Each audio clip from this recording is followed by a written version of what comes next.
What you're seeing in this country right now is a almost splitting of the voting system, where some states are making it much, much easier to vote, whereas other states are saying, like, we want to have much more stringent regulations.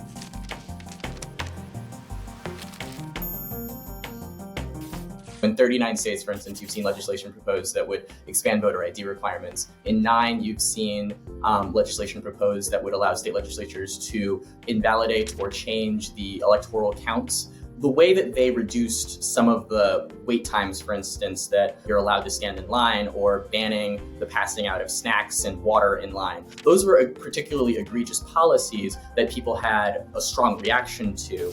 This has all been in reaction to a strong sentiment throughout the country, especially among the conservative base, that the election of 2020 was somehow illegitimate. So the proponents of these laws, who they call them election security laws, they are arguing that to preserve democratic legitimacy, we need to enact these laws to protect the sanctity of the ballot. Voting rights advocates are saying that that has it entirely backwards. And they're saying that these laws are going to restrict and are specifically targeted at ensuring that the result of the election goes the way that one party wants to in the future. But until we actually see how an election plays out with some of these laws in place, we're not going to know necessarily what the effects are going to be.